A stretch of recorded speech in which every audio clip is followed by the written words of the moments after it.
Alana Jaylo. Yes. I watched Sesame Street until I was about 5 years old. Yeah. Maybe 6. Yeah. And then I kind of like, this isn't my thing anymore. But you continued watching it for many, many years and decades. Not for many years and decades. Okay. You're acting like I watched it until I was 17. I knew someone who watched Sesame Street until they were 17. Were they developmentally delayed? No, they were not. Interesting. I dated this person for a short time. Oh my goodness. Well, I won't say who it is, but at the time he told me not to tell anyone, but I don't care anymore because we're not together and I haven't talked to this person in years. And then one night his mom comes home when you two are together and he goes up to his mom and he's like, she touched me here. I never met his parents. Oh, okay. No, he was from another state and was moved to Seattle. Hey, yeah. I'm lying down. Okay. Your claim, though, is that he was not developmentally delayed. He was not. Okay. He was not. I don't know why it took him that long to stop watching Sesame Street, but I guess if you grew up in a house where there's a lot of little kids, maybe probably was. You're the oldest of your family. That makes a little bit more sense.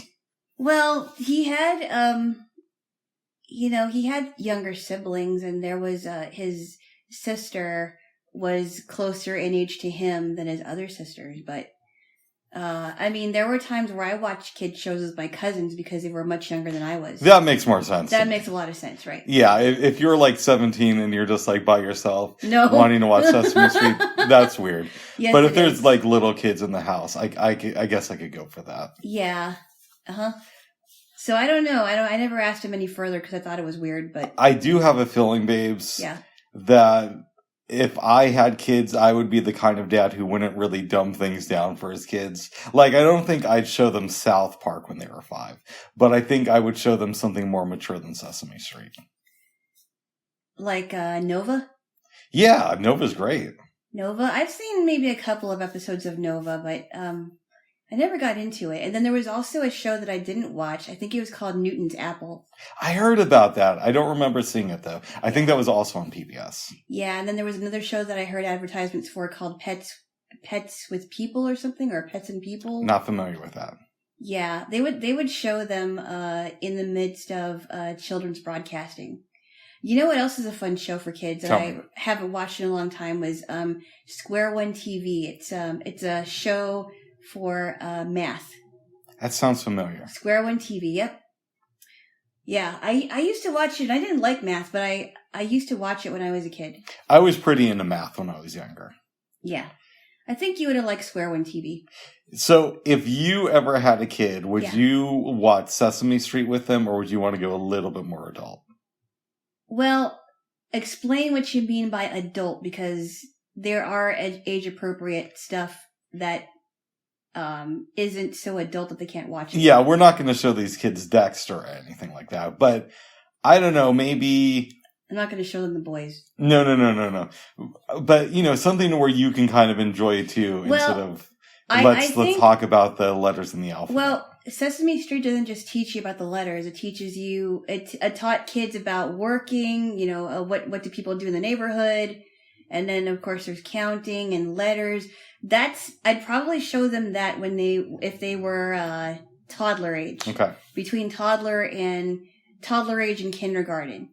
And then I'd show them Mr. Rogers' Neighborhood. That's fair. I'd show them Mr. Rogers' Neighborhood, and I would also show them Square One TV. And there was another show that I liked watching called 3-2-1 Contact. That was a more science-based show. Yeah, and Nova, yeah. I'd show them Ted Lasso, Nova, 60 Minutes. I would not show them Ted Lasso. I think that's way too mature for kids. Okay, how about 60 Minutes, Frontline,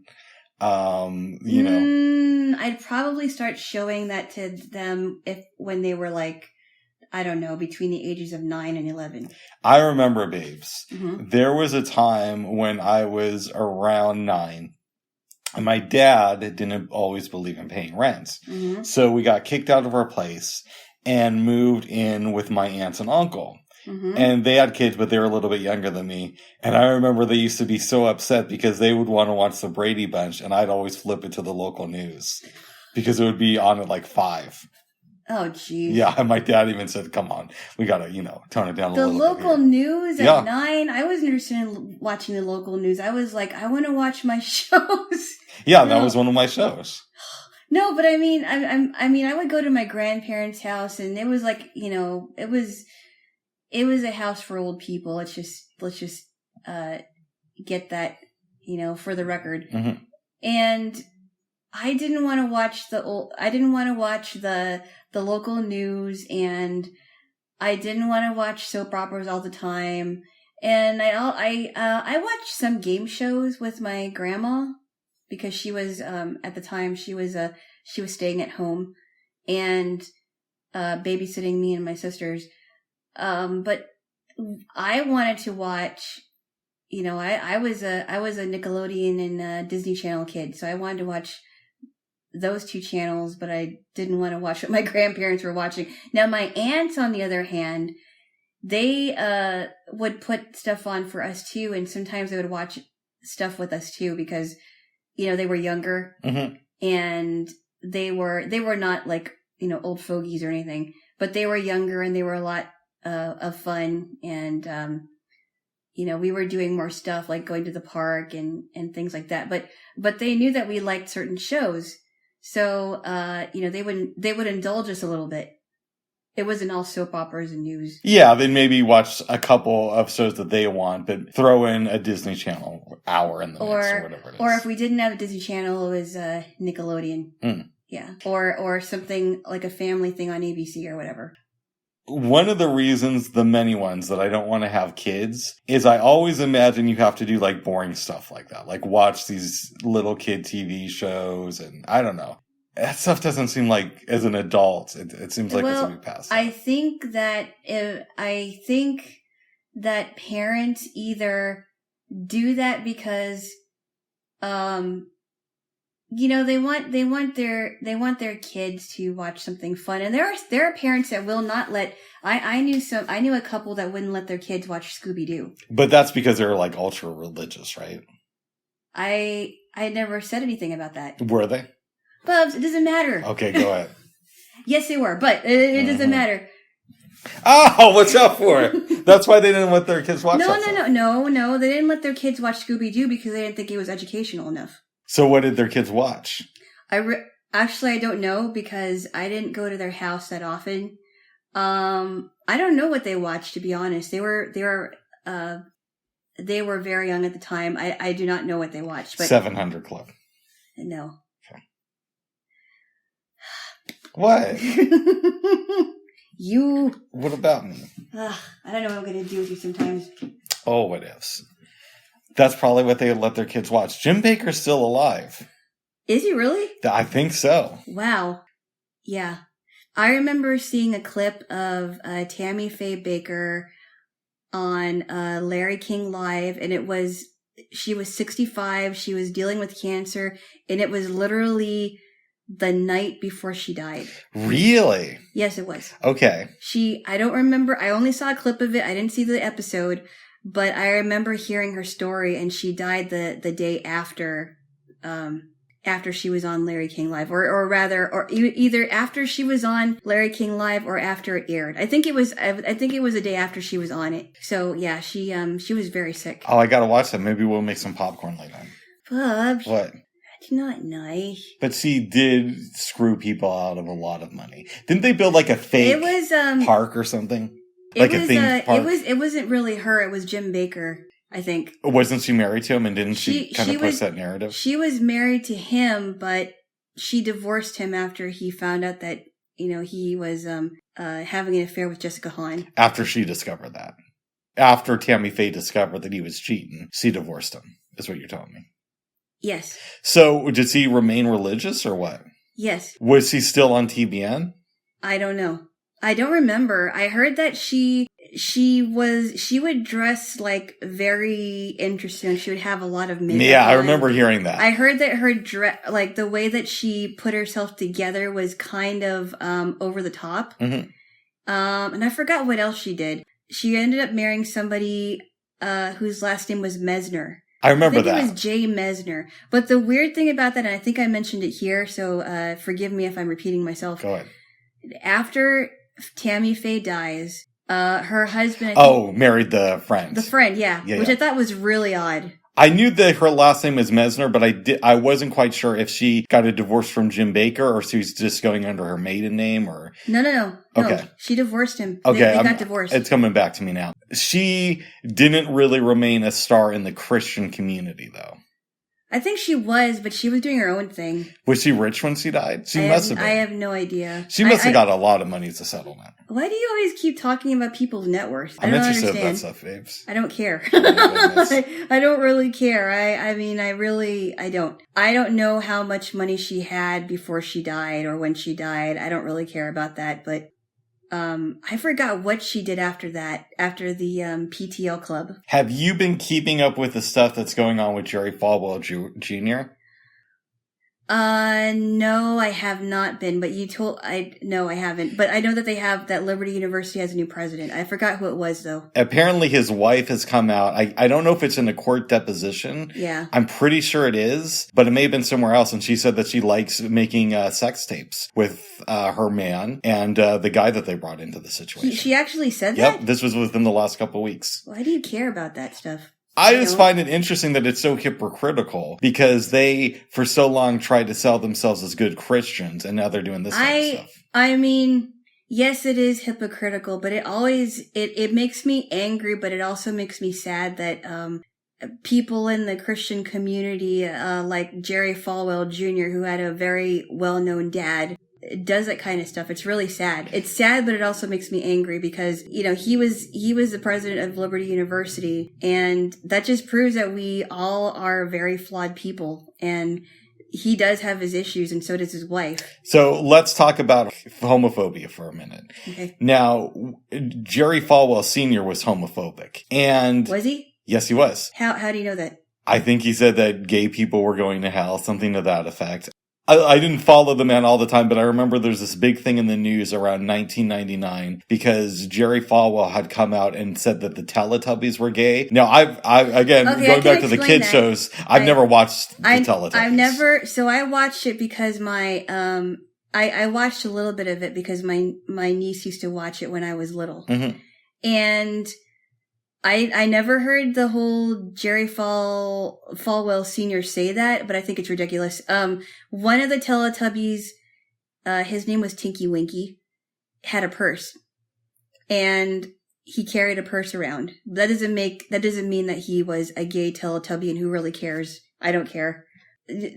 That's ridiculous. I don't know. I just watched it because my niece watched it when she was a little girl. She was much little. Yeah. So I don't know if Jerry Falwell Sr. had a history of making or Jerry Falwell Jr. had a history of homophobic statements, but I know that his dad. I will say this though, and you might be surprised. Go ahead. I took a class in college called Christianity in America. It was really interesting. I did not agree with the moral majority, like Pat Robertson. Wow, I'm glad. I didn't agree with. Well, and here's why. Because yes, there are things that I do not agree with as far as the culture going. And I don't want to silence their free speech. But when I hear something like when I hear somebody talk about how bad gay people are or whatever, and I never heard this from Pat Robertson, but I would imagine that he would speak out against it. It doesn't help the situation. It doesn't help the situation. They are human beings, although very flawed human beings, like everybody else. But, yeah, well, what about Ted Haggard? Now, Ted Haggard really made me angry, too. Yeah. And I've said this before, but the only gay people I don't like them because they're gay, are the ones who speak out against homosexuality. Like, it's like, come on, dude, don't go against your own people like that. That's not cool. I think Ted Haggard is a complete hypocrite and should really be ostracized from every community. Well, okay. Every community? I realize as I say that I'm going back into reactionary Rick mode. So let me rephrase that. When I heard the stuff with Ted Haggard, I was upset because I don't like people being hypocritical. I don't think anyone does, really. I don't like gay bashing because my opinion is if you're a gay person, you're still a person. You should have the right to do with whatever you want within reason. And somebody like Ted Haggard, who has a platform, who's speaking out against gay people, one, that's reprehensible. Two, it adds another level of grossness to it when it comes out that you're at least bisexual. And you're speaking out against people for being gay. When really they have the courage to be who they are and you don't. You have to hide it from your followers. But should he be just ostracized? Maybe that's a tough statement and a step too far. But he should definitely have to repent in some way. I think the bottom line is, if you're going to be a leader in a community like the Christian community, I think that, number one, it's one thing if you talk about a lifestyle that you're not necessarily, that you don't like, but it's another thing if you talk against a certain lifestyle, but you do the exact same thing that they're doing, which, I mean, I have more respect for pastors who come out and admit, hey, you know what? I have to talk about a problem I've been having. Like, there's a lot of pastors. Let me get on the subject of pornography for a minute. Go ahead. There's a lot of pastors that have been coming out admitting that they have problems with pornography. It's an epidemic with men and also with some women. And I'm glad that people are talking about it. And it also, and pastors are coming out and saying, hey, I was attracted to males. And I never acted out on it, but I want to tell people because I have this problem. I have more respect for people that say what, admit to their issues instead of going out and doing those things, acting them out and not telling anybody until it's too late and somebody catches them. I know that there have been openly gay preachers over the years, but have there been any in the fire and brimstone community that you're part of? Yeah, I like how you label it the fire and brimstone. What would you call it? I mean, I wouldn't call them, okay, I don't know what I would call them, more conservative than the liberal churches. Well, what do you mean? Has there ever been a preacher in the conservative churches that you go to, or in that community, like maybe you didn't go to that church, but you heard about it through somebody who you trust, and they say, hey, I also like this conservative church, and a preacher who is openly gay? No. Okay. I have not. I have not. I think it would be, I think it would be detrimental if a person was preaching out of the Bible, talking about what God has said about homosexuality and be an openly gay person outside of it. But why does it all have to be sermons, or not all, but a lot of it? Why do so many churches have to talk about being gay? There's so many other interesting aspects to a person's life. Because it's in the area, it's in the subject of sexual sin. And sexual sin doesn't just mean that, but it also means sex before marriage. It also means, it also talks about, like, rape and incest. Those are sexual sins too. And it also talks about, prostitution.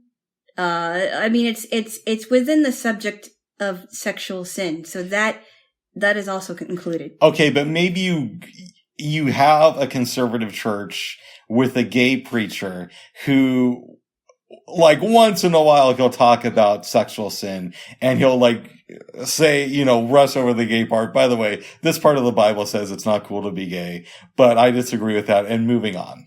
No.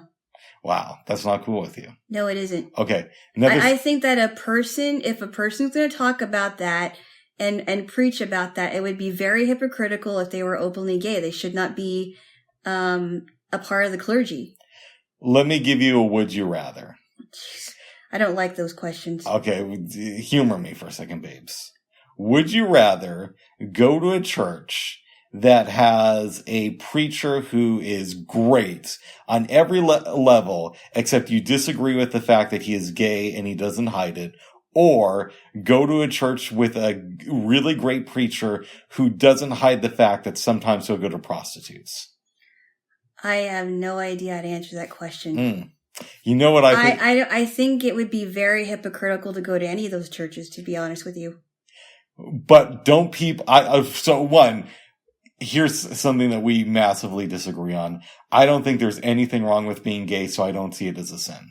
But let's go with your logic for a second. Let's say homosexuality is a sin. The lifestyle is, it's not the person. I disagree, but let's go with your logic. But don't all people sin? So why does it matter if somebody's gay versus if somebody does something else that's considered? Well, they're all sins, yes, all of them, including that.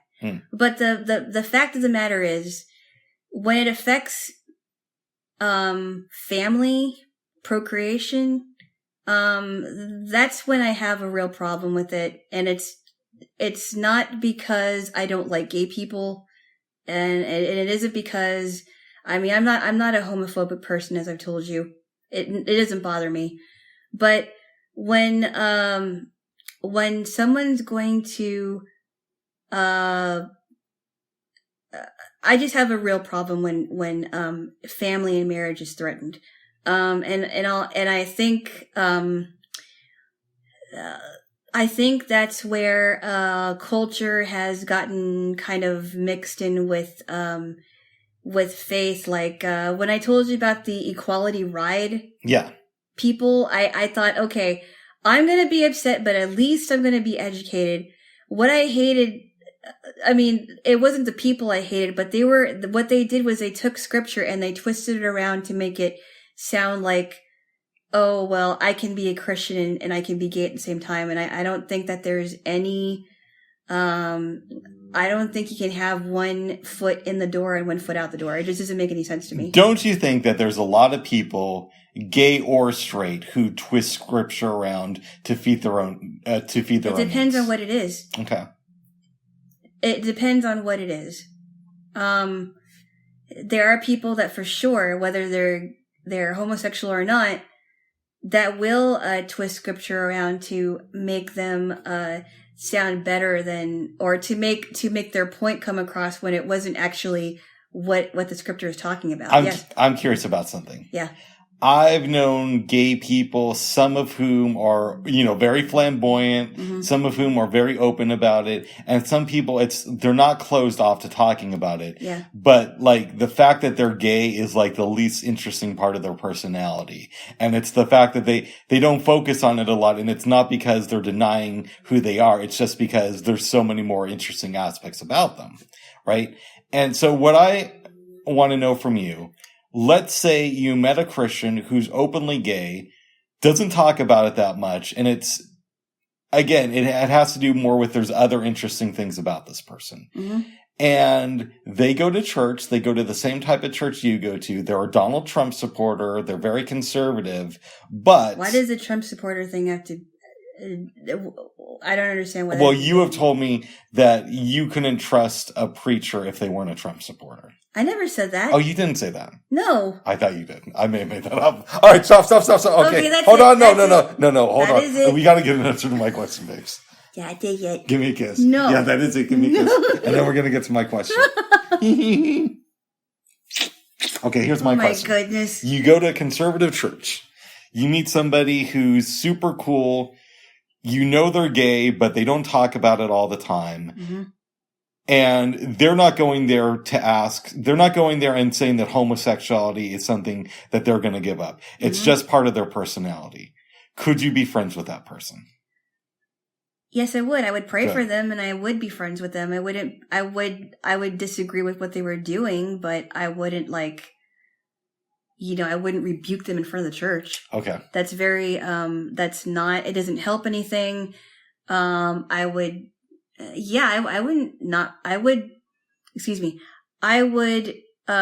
be friends with them if I met someone like that. Yeah. I don't listen to conservative talk radio or Christian talk radio, which I imagine there's tons of overlap. But something that I think would be kind of fun to listen to is two very conservative preachers, one of whom is openly gay, and the other one likes to go to prostitutes, if they hosted like a talk show together. I doubt that would be on Christian radio. Oh. You wouldn't find that on Christian radio, I think. Wow. Well, I think it would be very hypocritical. So you listen to a lot of these Christian radio personalities. Uh-huh. As we've discussed before, I'm a big Howard Stern fan. I don't think the show's as good as it used to be, but I still think it's good. It's good. It's not 1998 version of the show, though. But who is the equivalent to Howard Stern in the Christian talk radio realm? I don't think there is any. Okay. Well, Howard Stern is over the top when it comes to a show like that. Or maybe he was more over the top a long time ago. It was way over the top back in the day. So I couldn't tell you. I don't think you can't compare those radio show hosts to Howard Stern. And I apologize if I've asked the question here before, but you asked it yesterday. Oh, okay. Oh, no, wait. No, you asked it in the past, actually. I thought I might have, but I couldn't remember for sure if I had. You may have asked me in private, or you may have asked me here. I don't remember, but you did ask that question in the past. I thought I may have asked it like, who's the Howard Stern of conservative radio? But there's no comparison. Okay, here's another question. Who's the Joe Rogan of Christian radio? That I can't answer because I would have had to watch or listen to his podcast, and I don't listen to his podcast. It's weird to me that you don't listen to Joe Rogan, not just because I'm a huge fan, yeah, but because he's unfortunately been getting a lot of hate from the left recently. And he's not even conservative, according to I heard that he was not conservative, but I also heard that he was talking about, the therapeutics, just because someone's talking about a therapeutic that worked for them doesn't mean that they're conservative either. Yeah, I would say that Joe is probably, based on my listening to his show, is somebody who's kind of like me, a left-leaning independent with some conservative views. And people have the tendency to project. And since that's how I would define myself, maybe that's why I qualify him that way. But that's the impression I get from listening to him hundreds of hours. So I can't really answer your question because I'm just not a podcast person in general. Yeah. And maybe I will listen to some episodes that you have put on my drive. So I can't really comment. Interesting. I can't. I think you'd love podcast babes. But that's just one man's opinion. Yeah, I don't know. Oh. I just never got into them. Who's your favorite Christian rapper? Because I don't listen to them very often either. I gotta think. I think there was one of them I think is called, I think his name is LP. LP is Christian? It's either LP or PL. I forgot what it was called. What he was called. And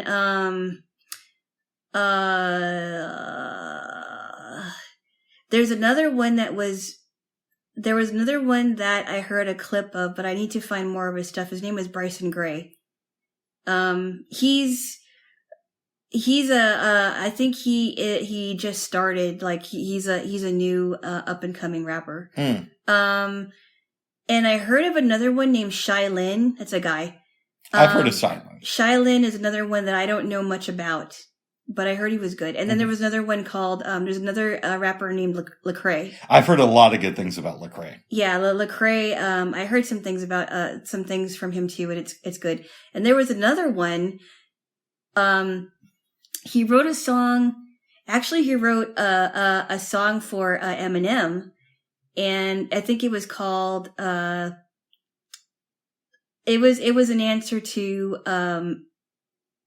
Dear or Stan. I think I remember listening to that on YouTube. KJ52. Yeah, I heard that. I think it was called To Whom It May Concern, or it might have been something else. But I don't know much about this guy either. So, and I haven't listened to a lot of Christian rap, so I just know about them. Are there any radio stations that you know of that have a Christian rap format? I think that's a good question. I have to find out because I remember when I used to have a radio with the dial before it broke. Yeah. I remember this one station had like a Christian rap set, and there was a group called the Grits. Interesting. And I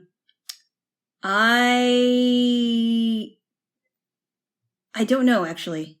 I have to look that up. So I can't answer that. They could have things like drive-bys for Christ. What? Bubs. Okay, now you're just joking. Where you drive by somebody's house and you throw pamphlets at it that preach the word. Bubs. What? Oh, stop it. You don't like drive-bys for Christ. Not like that. Okay. Maybe like like a newspaper delivery boy, right? They throw the newspaper on the. Maybe they should have a pamphlet delivery boy. Okay. No, they don't. They shouldn't be like the Jehovah's Witnesses or the Mormons. Actually, I don't think the Mormons do that. I don't think they deliver books, but the Jehovah's Witnesses do. Interesting. Yeah. Well, that's good stuff there. Jaylo. How'd you know I was going to say your name? Because you do that all the time, bub. Oh my goodness. You do. Okay. Okay. Excuse me. Texted my sister last night because we were having a conversation about season 2 of The Wire. Mm-hmm. My conjecture, is conjecture the right terminology? I don't know. Okay, my opinion is that I hate season 2 of The Wire. As much as I love the rest of The Wire is how much I hate season 2. Oh. And I wanted to get my sister's take. I remembered thinking that she didn't like it either. But I also haven't seen the second season since probably mid 2000s. So it's been a minute. And she said that she thought it was the worst season 2. But the other thing she said is that she's jealous of my little Jaylo. Okay. Because, one, COVID hasn't attacked you. Oh my goodness. Are we going to go there again? COVID attacked my family. You have to explain that and why you came up with that. My sister got COVID. And so No. No, I don't want to go there. But what I will say, babes, is she didn't say that. She is jealous because you get to watch The Wire for the first time. So one, it should make you feel good that both me and my sister love The Wire so much. I don't know if it makes me feel good. But I remember when I read you that text, you were like, that sounds like something you would say. It does. To me. Yeah. It does, because you said that to me before. I'm jealous that you're watching it for the first time. Yes. Yeah. I'm a little bit. Yes. We watched the first episode of The Wire yesterday. And I thought I was going to not like the episode, but it wasn't bad. I was nervous. Yeah. Do you want me to give a very brief overview? I was hoping you would. And it's going to be brief because every episode of The Wire has so many things that if I really wanted to go into it, it would take like 3 hours. Yeah. You know what I mean? Yeah. So we're cutting a lot of stuff out. Yeah. And we will be doing that with a lot of overviews of The Wire. Yeah.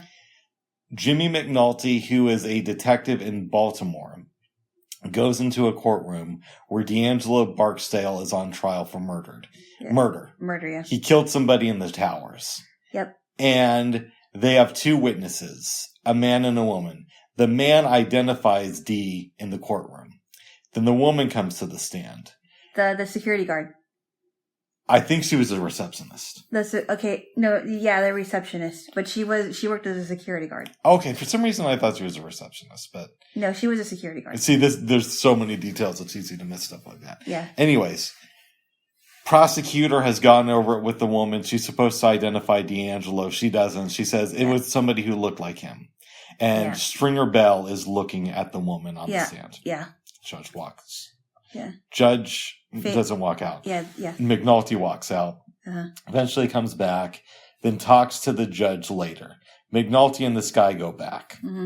Basically says to the judge, we think that Barksdales are responsible for a lot more crime and maybe up to 10 murders.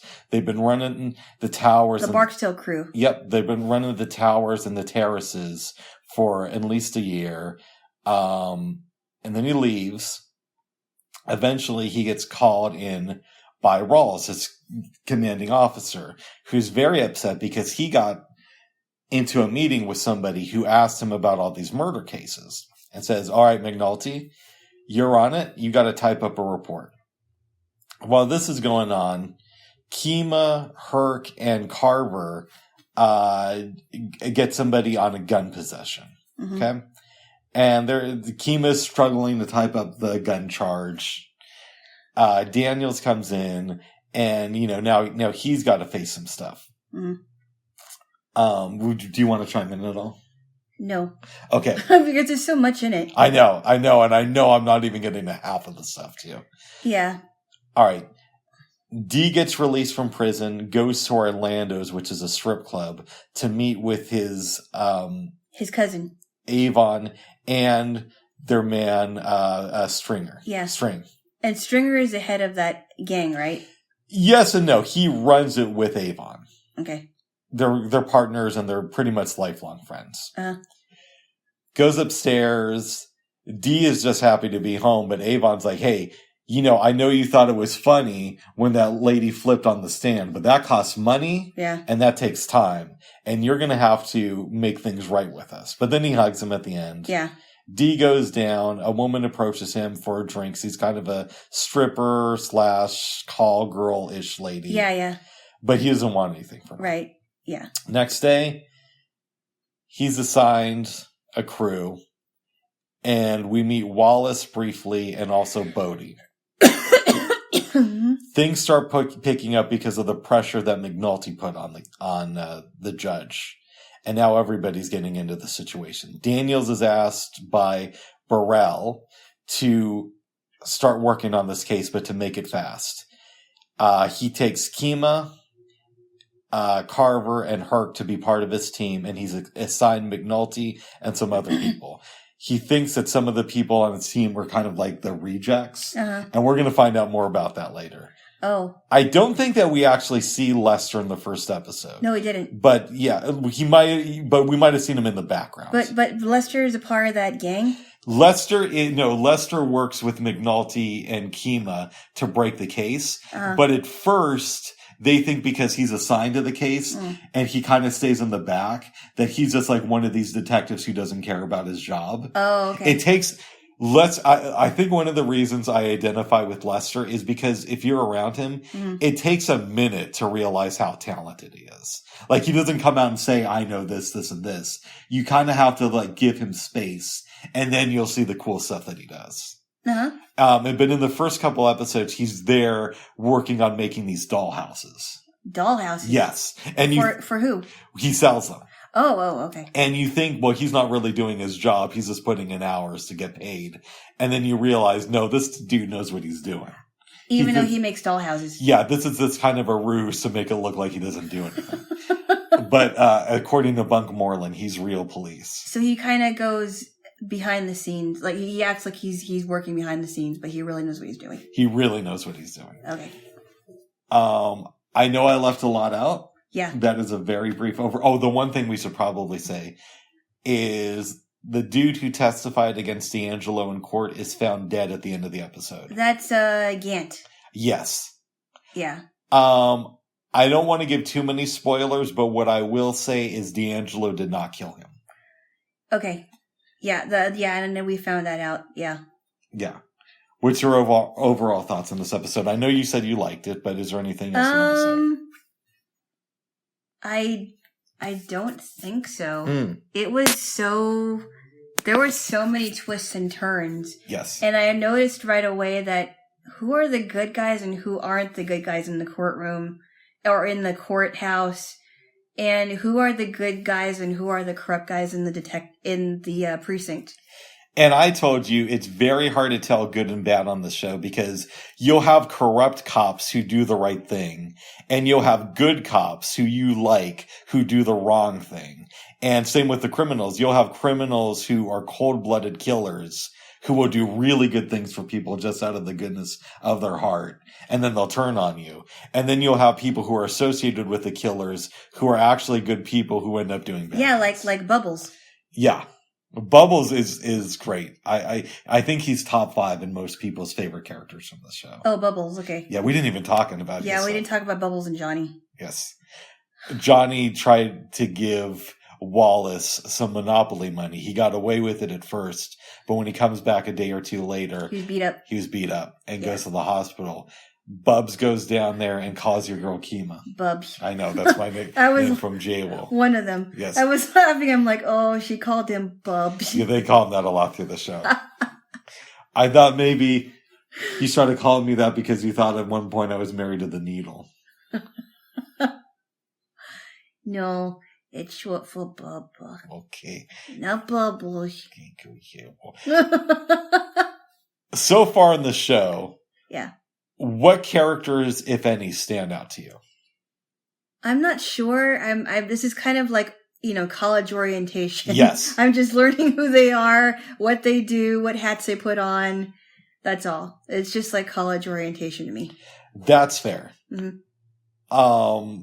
And you also don't know who's going to be alive throughout the series. Uh-huh. Because a lot of people die. Uh-huh. Mm-hmm. And so, I'm just getting started. I can't even tell you which one I like because I don't know if Jimmy McNulty is a corrupt detective. I don't know. I would tell you this. Mm-hmm. Jimmy is not a corrupt detective, but he definitely has some major flaws that you'll see, relatively soon. Uh-oh. But his heart is in the right place. Mm-hmm. Yeah. But he does some stuff that's very questionable. Oh, really? Yeah. Okay. Yeah. That's interesting. Yeah. I think that this show has a lot more moral ambiguity than The Boys. No kidding. I love The Boys, yeah. But it's not on the same level as No, because you already know in the beginning who's good and who isn't good. Mm-hmm. From the very beginning. There's no question about it. But now it's like, who's good and who's not? I don't know. I can't tell. Well, I don't necessarily, if we know from the beginning, if Butcher is good. No, you're right. We don't know that. But later on, it doesn't take that long to find out that, well, he has some issues, yes. But he's also, is it kind of like the Butcher thing where he does things for the good of the people that he's helping, but he does it in a way that creates a lot of conflict? I think Butcher is more extreme than McNulty in a lot of ways, but I do think that some of the things McNulty does causes some conflict. Yes. Okay. Yes. And I think I'm going to say for the record that you haven't sold me on Butcher. Okay. Yeah. You said that before, though. I did? Yes. Here? Many times, yes. Okay. Yes. All right. I'm really glad that you're starting to enjoy this show. I would tell you this.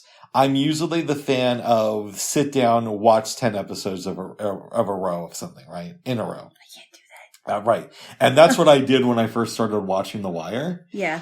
And honestly, in a way, I regret doing it that way because this show they're so complex that I do think you should limit yourself to at most 2 episodes a day.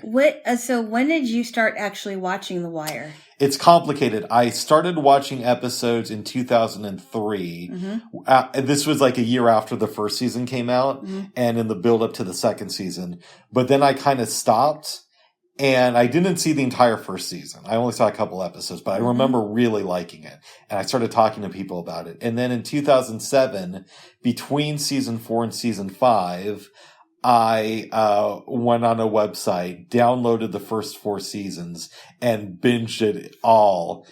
Well, I binged the first season in like a day, in like maybe 3 days. Right. And then it took me like a month to watch season 2. Wow. And then I binged seasons 3 and 4. This is why I'm not a binge watcher. Like I'll watch like the most is that maybe I'll watch 4 episodes of something if it, depending on how long it is. Like if it's a 30-minute show, maybe about 2 to 4 episodes. Yeah. But I can't watch any more than that because I'm like, I need to do stuff, and I want to digest what I just saw. I definitely wish that I would have digested The Wire a little bit more. Yeah. So do you understand now why I'm not a binge watcher? In most cases, I would still disagree with you. I think The Wire is kind of an exception in my mind. Okay. Yes. But that's just my opinion. But Right. I'm glad that we're going to watch another episode today. Jaylo. And there's I don't want to say too much, but the ending will leave you of this episode feeling kind of strange. And I'm just going to leave it at that. Okay. Yes. A lot of endings of episodes that I saw with you were like, what? Mm-hmm. How many endings of The Boys where I was thinking, how is this going to start up again? This is a weird ending. To me, that's pretty much every ending of every episode of The Wire. Oh, wow. Yeah. Huh. Yes. Yeah. But that's just me there. Jaylo.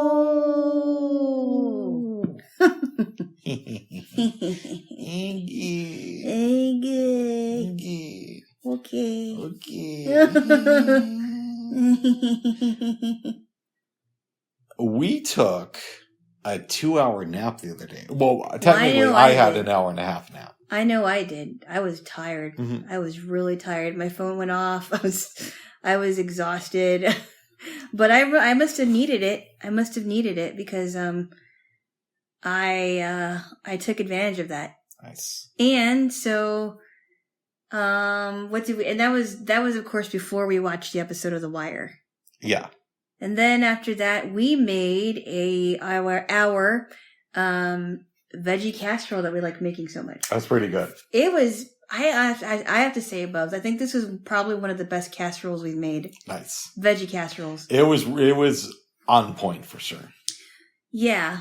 With the potatoes, the broccoli, and the pepper. Pepper, potatoes, a little bit of broccoli. I just said that. Okay. The some cheddar cheese and French onion and cream of mushroom soup. Really good stuff. Oh, it was amazing, Bubs. It was amazing. Yes. Yes.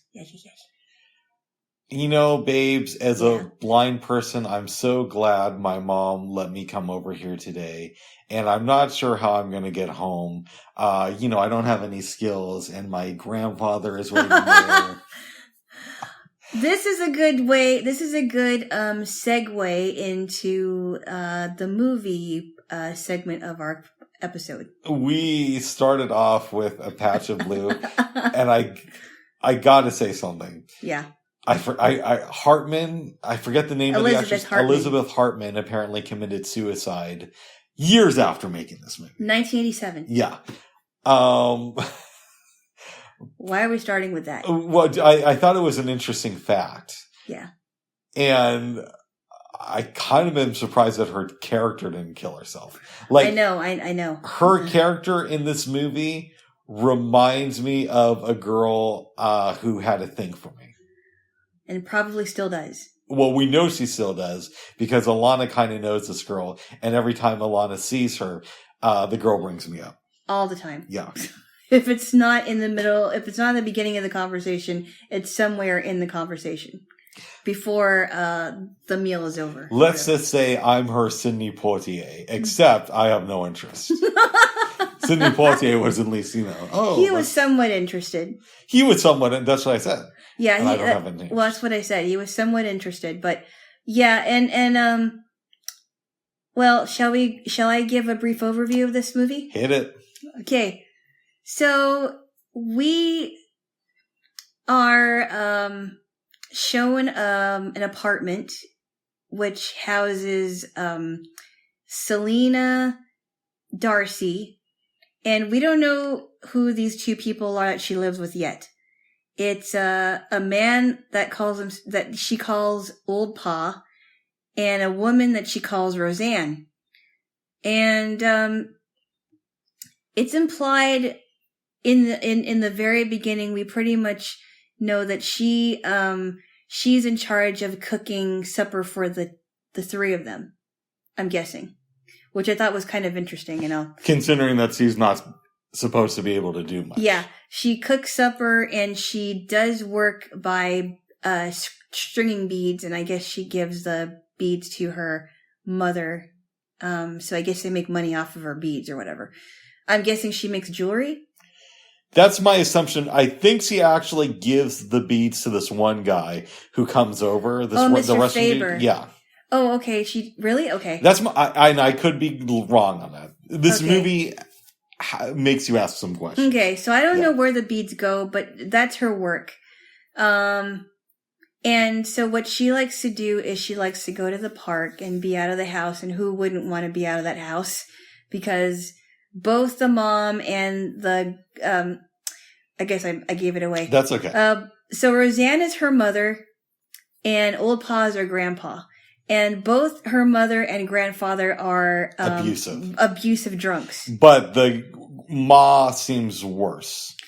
Yeah, the ma is like over the top abusive. Yeah.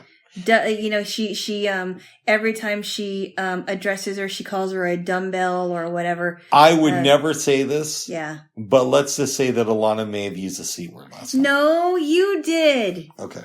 You know why you did? What's that? Because you use it all the time. Oh my goodness. Well, all the time. Not all the time. Not all the time. Not all the time. Not all the time. Anyway, but you did use it last night. I did use it a lot in reference to the mom. Yeah, anyway, but I will say that the actress who played her was really, really good. So I do want to say this. Hmm?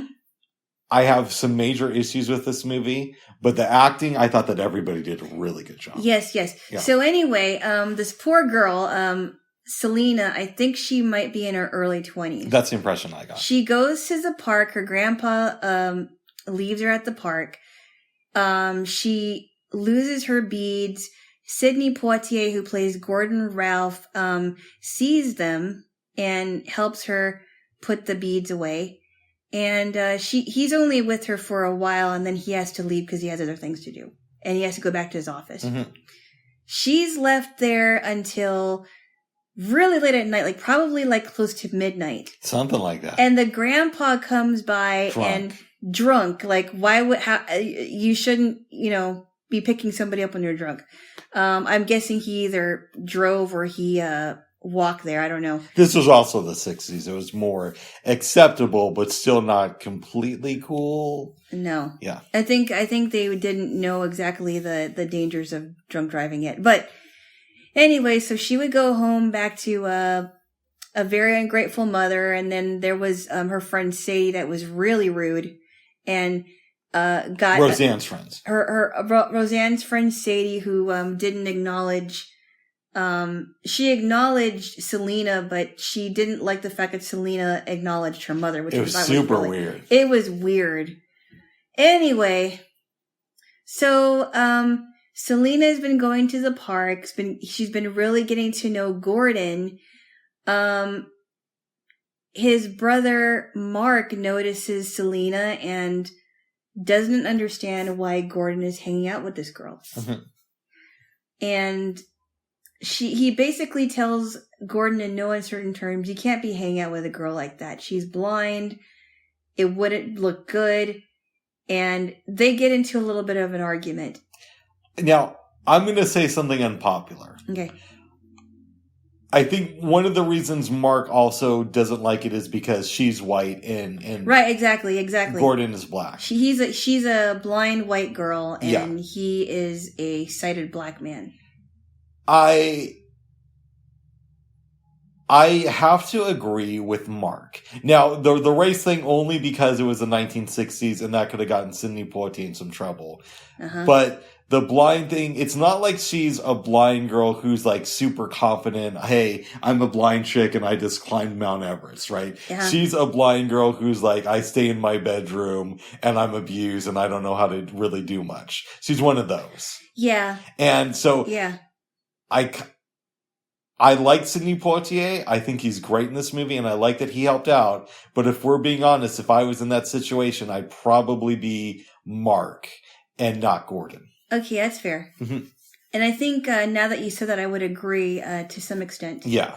Not the race thing, but only the race thing, only because this was the 1960s. Yeah. And I could see Mark probably just didn't want Gordon to get in any trouble because of this.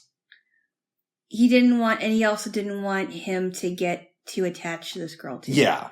But I'm sure that the race thing definitely played a factor in it. So anyway, I won't say too much about it but I will make some comments about other things that I didn't mention.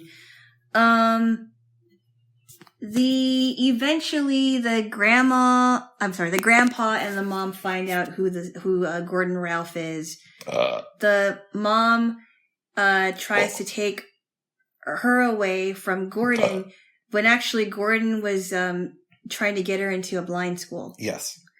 And the people, it was interesting because nobody came to the mother's aid because I guess they saw everything. They did, because there's one point where she's confronting Sidney Poitier in the park and he kind of slaps the mom. Yes. There's a group of people and nobody does anything about it. Yeah. Yeah. But I think in this case he was trying to defend Selena. Yeah. Because he saw it firsthand that she was a very abusive person. Should I mention the part where they get into it? Selena and the mom get into it, and she slaps Selena, and Selena slaps her back. Yeah, I think you just did. No. Go more into detail. No, it was in the apartment when they first saw her with Gordon. Mm-hmm. They go into the apartment. Selena starts. I'm sorry. Roseanne, her mom, starts smacking her. She starts fighting back, and then. All the apartment's a mess, and then old Pa and Roseanne get into it, and then all the neighbors stop by, and they know something's wrong, and they stop by, and they're like, "We heard this," and they start to find a way to get the neighbors out. And afterwards, Roseanne, along with old Pa, are joking because they upset the neighbors. Right, and then the reason why the school thing came about was because Roseanne told Selena that they were going to move and Sadie and her were going to find a way to make some money. I'm thinking that maybe they were going to open up a prostitution house. That's what you told me. That's what I'm thinking, because when Selena found Gordon, she was in tears and she said, they're going to open up one of those places. They're going to start one of those places. So I'm thinking maybe it was a prostitution house. Let's also say that the reason Selena is blind is because when she was 5 years old, Roseanne threw something and it hit Selena. Yeah, after her father came home drunk. And about a year before she met Gordon, I almost called him Mark, I'm sorry. Selena was raped by one of Roseanne's boyfriends. It was really terrible. Mm-hmm. That's the implication. I'm going to start it.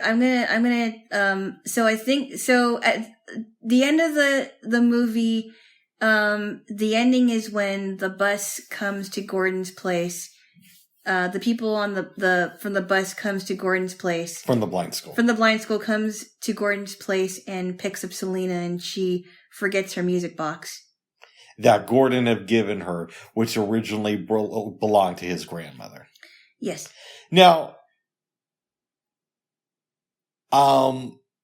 so something that I found sort of complicated is it's implied that she's going away to the blind school, but it's going to be a journey. But Gordon calls them, and they're there within like 10 minutes. I know. So it couldn't have been that far away. No, because it's down the street. No, he did tell her, because she said, "How far is it?" And he said, "It's not that far." Okay, that's true. Well, I mean, not that far. It kind of sounds like it's like a 5-minute walk. I liked what he told her, though. What's that? When he said, "Look, she said, am I going to see you again?" And he said, "Oh, I'll be around." Mm-hmm.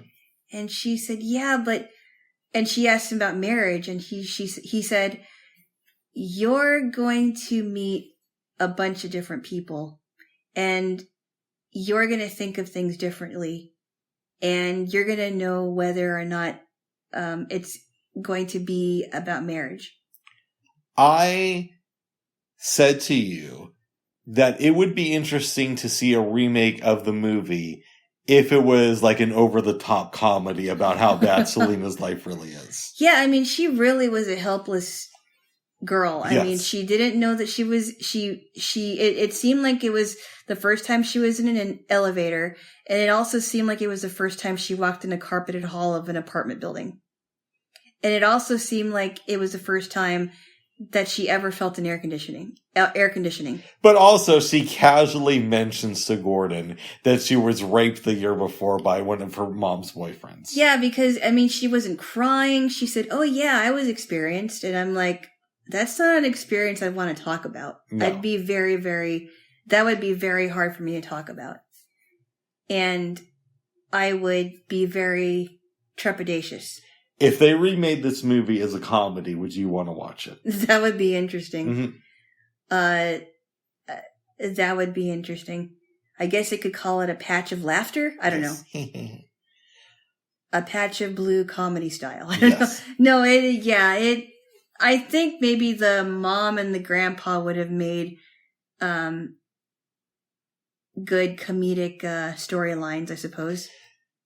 Bob Hope used to make these things called road pictures, Uh-huh. I think with Bing Crosby. And it would be about them, they'd go on different trips. Uh-huh. And I think it would be fun if they made a road picture with the mom and the grandpa after Selena's gone. They go on the road and just harass different people. Did you watch them? The Bob Hope, Bing Crosby movies? Yeah. No, I've heard about them though. Oh, really? Yeah. They must have been funny. They were in the 30s. They might have been funny. I don't know where you can find them though. Wow. Huh. That's interesting. We might have to watch some of them sometime. That might be interesting. Yes. But until we get there, mm-hmm. I have studied history. Uh-huh. But there's a difference between reading a couple books and living it. Uh-huh. So in 1965, you have integration. Yeah. You have people who are segregationists who still want to fight that. Yeah. But on top of that, you also have the stirrings of the women's lib movement. Yep. Which kind of comes to light a few years later, but it's kind of in the mix there. It comes to light more in the 70s, correct? Right, but there are always things that are kind of boiling beneath the surface. Uh-huh. Even if they don't hit the mainstream. Mm-hmm. And the reason I bring this up is because I don't know if this is realistic or not. If Sidney Poitier could have gotten away with slapping Roseanne. Yeah. I don't know. Yeah, right. What's your theory on that? I don't know. I think maybe he just acted on instinct. Right, I could see that, but do you think it's realistic to think that a black man in New York could slap a white woman, even if she's acting I don't think it would be realistic if it was in the 70s. But this is in the 60s. I know that. Okay. I don't know, honestly. I don't know. Maybe not. I mean, that's a good question. I can't really answer that. I've often wondered what's more important, race or gender. When it comes in... what does society think is more important? Like, who's at a disadvantage? Somebody who is, let's just say, non-white, or somebody who is a woman? I don't think it should matter at all. I don't think it should matter, but I'm saying, what is society? How does society? Well, I think that society puts so much emphasis on those two things. Now everybody keeps talking about it. Mm-hmm. And it's very sad. It is. It's very sad. And as far as we've come, it's just like there are some people that want to bring us back to that era, I feel. And I just, it doesn't matter. It really doesn't matter to me. I hear what you're saying, but I'm wondering what is a bigger disadvantage in our society? And I don't know. I think that because people in our society talk about it so much, it feels like it's a bigger advantage. You mean disadvantage? Disadvantage, I mean. It feels like one of them is a bigger disadvantage. And also, think about this. You know those check boxes that we have to check off when we're filling out applications? Go ahead. Now we think about it more because it's like, well, what racial group do you belong to? Or what is your ethnicity? Or what gender are you? And it's like, well, I understand if they want to identify you, but what does it really matter what ethnicity you are when you're working a job like construction? I hear you, but I don't know if they ask those types of questions at the construction site, though. No, I mean, maybe not construction, but whatever application it was, like an apartment application, I've noticed they do that. Yeah, it's interesting stuff to me. I can't really answer I just don't get it. I don't understand why it's so important. I don't understand it. I just like, I'm so tired of checking off those boxes. I'm glad that there are some applications that they leave them off as optional. Oh. And that people don't have to answer, but it's really annoying. Yeah, I was more thinking of the context of this movie and... I definitely think it's easier being a white guy in our society than being a black guy or a woman or a black woman. Well, now, some people are not making it easy to be a white person in general. Listen, are there a few more issues being white than there used to be? Yes. But I think overall, I would much rather be a white guy. It doesn't matter. Oh my goodness. It doesn't matter. Okay. Why'd you tickle my armpit? Ow. What? Give me a kiss. No. All right, so we're not going to have a tickle? Okay.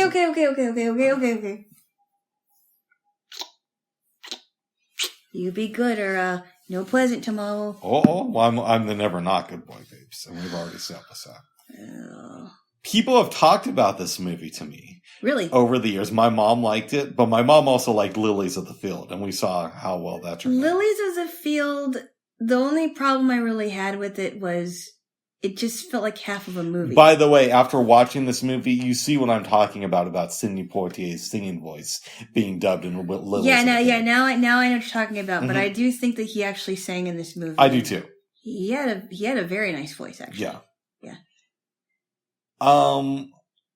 I do like the parts of the movie where he's trying to show Selena how to navigate the city. Yes. I thought that was fun. I thought it was fun too when they were getting groceries at the supermarket. And the walk to the delicatessen. Yeah, the walk to the delicatessen. Yep. Or delicatessa. Delicatessen. Nice. Yeah. I thought that was fun too. Because she really was not educated. She didn't go to school. And there were things that she learned. My question is, how did she learn how to cook and what was she cooking? See, that's the thing to where I don't believe it. I don't either. Because the mom keeps saying you're bad at all this stuff. You can't do any of it and expects her to know how to cook. But cooking, if you're really going to get good at cooking, it requires working around equipment that's a little bit dangerous if you don't know what you're doing. Yeah, working around a stove and an oven. Yeah. Or working with slow cookers and different kind of gadgets. Well, slow cookers really aren't that dangerous, but I see where you're going. You know what I mean. Yeah. You're working with hot things. Working with sharp things. But it's also one of those things, too. You would also think if Selena's mom thought she was so bad at cooking, she wouldn't want her doing it just because she wouldn't want anything wrong going on with her food. Exactly. And you have to know you actually have to know how to handle these things. So it's not. And normally I wouldn't talk about what was realistic and what isn't, but this really doesn't make any sense as blind people watching this movie. That does not make any sense. I don't know if I could recommend this movie. I don't think I can either, unfortunately, because I don't know that it paints blind people in a bad light, but it's not realistic. What do you think happened to these characters? I don't think Selena marries Gordon. I don't either. I don't think, but I also think that maybe Selena does meet new people and she realizes that, oh wow, I was missing a lot. And it's sad, but it's true. Yes. I was missing a lot and I'm glad I know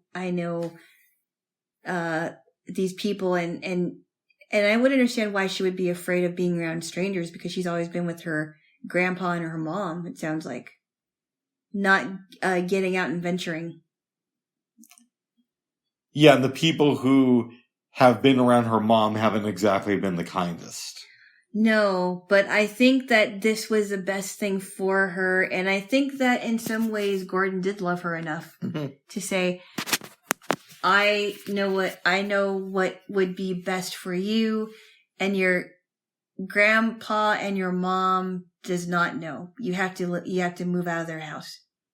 And I thought that he showed her more love than they could have ever shown her. Yes. And I understand why she did love him so much. Interesting movie, but it fell flat. Good concept, though. Good concept, but the cooking thing doesn't fly with me. The cooking thing doesn't fly with me, and it's not the only thing. It's not. There are other problems with this movie. Yes, it was. Yes. But everybody was good, including the drunk grandpa. Yeah, the acting is on point. It is. Yes. Alana? Oh, go ahead. What did you think about her breakdown in the middle of the day when she couldn't find the park and she had to go home? I found that I could kind of believe that a little bit. Yeah. But the part to me that felt a little bit too like, come on, guys. Mm-hmm. She gets help across the street. The lady walks away from her. Mm-hmm. And then because there are people coming from the opposite direction, they push her off the corner and now she's walking back to where she was just from. Yeah, I don't get it. Yeah. But she did eventually make it to the park that one day. Did she? She made it to the park. Remember, that was the park where her grandpa and her mom found her. No, I know, but Yes. That was the part. That was close to the part when when Sidney Poitier's character slaps the mom, because she caught up to them when she was giving she gave her and herself and Gordon lunch. Okay, this might be me remembering this wrong, but the way I thought it went down is she gets help back to the apartment. Yes. She goes back, and then the boy who's the son of... Oh, yeah, that was a different scene. Okay, well then I have that wrong. Yeah, that was a different scene. He comes to the door and says, "Hey, my father's Mr. Faber." And yeah, my memory's getting bad, babes. Bubs, you gotta strengthen that muscle, Bubs. I know. It's not too late for you. Yes. And I know, and I love you, what's your name? I'm joking, babes. I love you, Jaylo. See if I give you any snacks. No, you will, because I love you. And I'm a good boy. But anyway, well, we watched another movie, but it was much better. Much better and funnier, and well, that other movie wasn't funny, but it was lighthearted and it was a really well done musical. It was great. It's called Singing on Cocaine. No, sorry. Singing in the Rain. Okay, all right, I got it wrong. Ugh. I'm bad with titles. You made that one up. Singing on I was doing that last night. Yes. And this morning, and Alana got kind of annoyed. It was annoying. Uh-oh. Okay, could you please give us a brief overview? Stop it! All right, sorry, babes. The very, very quick story is it's about silent film actors who make the transition into sound and how one of them fails, it's about a couple, and the other one succeeds. But if we want to go a little bit more in depth with this, starts off, there's this movie star couple whose names are... Lena Lamont and Don Lockwood. Don Lockwood being played by Gene Kelly. Don Lockwood and Lena Lamont. We're at the premiere to one of their movies. And they're acting like they're actually together. Yeah. It's doing great. He speaks for them at the end of the film when they go out to greet the audience.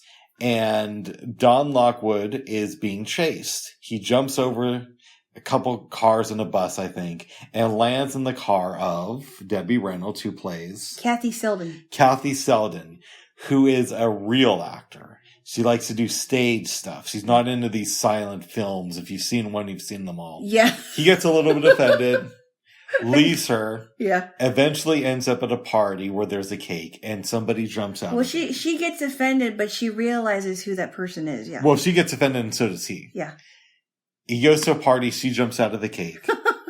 Yeah. They a little bit antagonists, but they become closer and closer. And they start dating each other. Well, yeah, one day, Don is at the studio, and they shut production down on this movie that Lena and Don are working on because the jazz singer is becoming a huge success. And it was supposed to be called The Dueling Cavalier. Right. And now they have to add sound to the movie. Yep. Okay. Now, Don can make the transition pretty well. Yep. Your girl, Lena, maybe has a little trouble. So the thing that makes it even funnier is that Lena is this actress. I forgot who played her, but she got this really annoying high voice. And she has like a kind of a New York accent, right? Yes. And she can't act and she can't sing. And they've before the movie is starting production, they hire these elocutionists or dialect coaches. And one of the ladies was trying to teach her how to use round tones. And she can't because it's even funny. She tells her to say the word can't, but she says, say can't. And she says, can't. And I can't stand them. And I can't stand them. She was so great in this movie. Yes. Meanwhile, Debbie Reynolds has a great speaking voice and is a good singer. Mm-hmm. They signed her to a 5-year deal. Yep. And she thinks that, okay, I'm going to dub Lena's voice for 1 or 2 movies, and then I'm going to become... Actually, just 1. Well, but there's talk that it could be another movie after this. So she says, yeah, I'll do it. I'll just do this one project. Yeah. And that's going to be it. And then maybe another one, and then after that, I'm going to become top dog in Hollywood. Now, it's time for the premiere of the new film with talking sound. Talkies. It's a talkie. So they decide to make this into a musical called The Dancing Cavalier. Mm-hmm. Film comes out, the premiere happens, everybody's super excited. Lena wants to take the spotlight, but first he tells your girl, Kathy, that listen, I know you think that you're going to outstage me, honey, in future film projects. We got you under contract for the next 5 and years. you have to sing for me, and you have to be my voice. Lena goes out there. And they're not happy with Lena. No, the producers don't like her. Don has issues with her by now. And they decide, okay, Kathy, you're going to sing for her behind a curtain. And she's like, okay, I'll do this for you, Don, but I never want to talk to you again because she doesn't know what's up. Yeah. She goes out there, starts singing. Everybody thinks it's your girl, Lena. And Don, along with the producers, pull up the curtain. Then they push Kathy off the mic, and Dawn starts singing as Lena's voicing it. She gets super upset. And your girl, Dawn and Kathy, eventually get together, and they are looking at a picture. It's a poster for Singing in the Rain, starring the 2 of them. Which I thought was like a really cool twist. I thought that was brilliant. Yep, and then they kiss and the movie ends. I thought that was so great because Dawn was saying, I'm going to tell everyone that I'm in love with Kathy and I'm going to marry Kathy. Mm-hmm. Because everybody was thinking that Don Lockwood and Lena Lamont were going to actually get married, and they were just a stage couple. And Don really didn't love Lena. I know that AFI has called this film the best musical ever made. I think that's a step too far. Oh. In my opinion, it's The Sound of Music. But this is a legit good movie. This is really good. And I've heard about this movie for so long. Me too. And I've heard the name Gene Kelly for so long. In fact, anyway, I'm not going to talk about that one. But I knew a girl back in the day whose name was Gene Kelly, but she used to fart a lot, so her nickname was Gene Smelly. Oh my goodness. I may have made that up. I knew another person with the same name. Nice. But different girl. And we'll leave it at that. But anyway, and I've heard his name before, but I didn't know that this was going to be so good. I'd give it maybe an 8.5. I would too. I thought it was really good. Really well done. And everybody was funny. Cosmo Brown was a pianist, and they really did a good job. I mean, they really picked some good singers. Very well done. It's interesting that musicals are starting to come back into fashion. When were they out of fashion?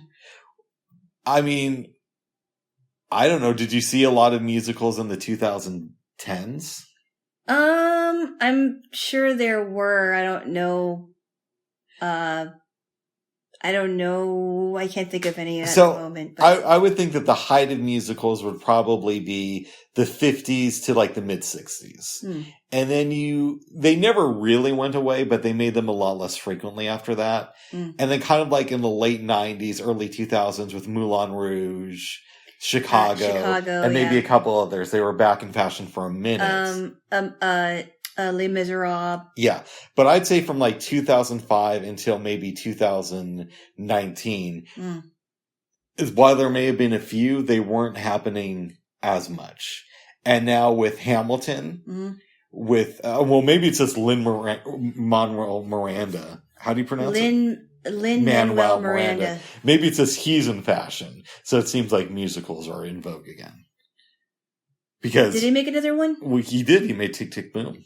And he has one that he did with Disney last year that also got great reviews. What is it? It's called Encanto. It's supposed to be really good. Yeah, Encanto I heard is a new animated. Yeah, I heard about that. Yeah. I heard it was good. It's on Disney Plus. And then there was he did like 3 films last year, or maybe 4. But he did another film called In the Heights, which is supposed to be really good, and that's a musical. Oh wow! Yeah. But he wrote Tick Tick Boom. I think he directed it. He directed it. Wow. Yeah. He's a talented dude. Yeah, and he's not very old. Yeah, I hope he makes a lot of money because he should. I'm sure he does. Wow. Yeah, I couldn't believe how great Tick Tick Boom was. Yeah. But this is from like the original era of musicals, I think. Right. Singing in the Rain. There's another musical I saw a long time ago that I liked called Gypsy. I haven't seen that. It was with... you told me about it, though. Yeah, it was about the story of Gypsy Rose Lee. Yeah. And Bette Midler was one of the stars in Gypsy. Yes. And I like that one. Oh, my goodness. Yes. A lot of musicals out there, Jaylo. But I like musicals. I don't watch them very often, but I like them, and I still would like to see Fiddler on the Roof. Yeah, we watched a lot of musicals recently. I know. I don't know if we need to watch them all the time, but eventually we'll get there. Okay. Yes. All right. Okay. But what if one of the movies that we watch is a musical? What do you mean? Well, actually, I don't know. I don't know if that is like Brigadoon. I don't think it's a musical. I could be wrong. Okay. But we're gonna watch that in No Man's Land tonight, or No Man's Land tonight. Okay. Or however you say it. I'm bad. No Man's Land, whichever one it is. Yes, with Frances McDormand. McDormand. I'm bad with names. Oh my goodness, it's okay. Yes. Mm-hmm. Do you think Dawn and Kathy stayed together? I do. What do you think happened to Lena? I think she starts her own production company, but it's separate from that company. Nice. Because it was just so funny how they kind of turned against her. You know, I thought it was. I remember that one scene when one of the producers was saying, "Yeah, and it's not good that you're trying to ruin this girl's career, but in fact they're ruining Lena's career." It's kind of funny. But she wasn't a good actress. No. And she couldn't sing. Because there was a scene where she was singing with Kathy's voice and it was so bad. Yeah. I heard that happened to a lot of silent film stars to where they were huge. Yeah. And once talkies became the norm, their careers were just over practically overnight. I did like that scene when they were doing a silent film mm-hmm. with the vamp, that lady. Yeah. And I love the orchestra, and I loved the describer and how she was describing it, because it was very visual. Really good movie. Yes, it was. Would you recommend this to your family? If so, what's the elevator pitch? I guess the only pitch I would think of, which I'm not sure why I have to have one all the time. You do. Why? They made a law. I did. I made the law. I helped get it passed in the Congress. What else? No, go ahead. About the history about talkies and silent movies. I think that's, if they really wanted to know a little bit about that era, then watch the movie. Yep. It's very well done. Very well done. And I'm sure it looked pretty because of the colors. Mm-hmm. Pretty colors. Yes. Jaylo. Yeah. Did you have any dreams last night? I did not. I had a dream about you. Uh-oh. Or with you in it. Heavily featured. Okay. I know we're polyamorous streamers. No, we're not. But I think what happened with you last night was a step too far. No, we're not. Yes, we are. Let me tell you what happened. We're not. We are polyamorous streamers. No, we're not. I never agreed to that. We're allowed to be with other people in our dreams? Yeah, we are. So we're polyamorous streamers. I told one of my friends that the other week, and he started laughing because he's also known some weird people in that community. I'm not. We are. At least not intentionally. Have you been with other men in your dreams? Sort of, I guess. Mm-hmm. You don't hear me getting mad about it. Oh my goodness, go on. Because we're polyamorous streamers. Here's what happened. in my dream, one of my good friends in real life lives fairly close to us. And we go to a party that he's having. Alana gets off the phone and says, 2 of my boyfriends are coming to this party. Ex-boyfriends are coming over to this party later on. They want to beat you up. And I say, well, maybe we should head back to my place early. You respond with, oh yeah, but I called another ex-boyfriend of mine. He wants to meet us there and he also wants to beat you up. So we go to sleep. We wake up after the party. You go into the living room and kind of help my friend clean up. Then I exit the bedroom, see 2 of your ex-boyfriends who are both big guys, and they escort us towards the bedroom, and I think I'm going to get in a fight with these guys. Then I wake up, it's 6:48, and it's all good in the hood. Well, number one, I would be horrified if you met any of my ex-boyfriends, and they're not big guys. Good. I can honestly tell you that. They were not like huge burly men. So you don't have to worry about that. Oh, good. As long as they don't want to beat me up, it really doesn't matter. No, I don't think so. Yes. I don't think you have to have a problem. I don't think you would have a problem, but I wouldn't want you to meet them. That's just not something I want to happen. Good. It would be very, very awkward for you, and it would certainly be awkward for me. Yes. Is there anything else you want to talk about? I don't want to meet any of your exes, as I've said before. I don't have a problem with you meeting my exes. Why? I think it would be fun to compare notes. What can I say? I kind of wonder if more guys would have a problem with their girlfriends meeting their exes, and girlfriends have a problem with their boyfriends meeting their exes. Yeah, it doesn't really matter to me. Oh. Yes. It doesn't matter if I meet them or not? Well, I think it would be fun, but I'm not going to push you to meet any of my exes. No, thank you. Yeah, force us to sit next to one of them? I don't think so. No. Mm-mm.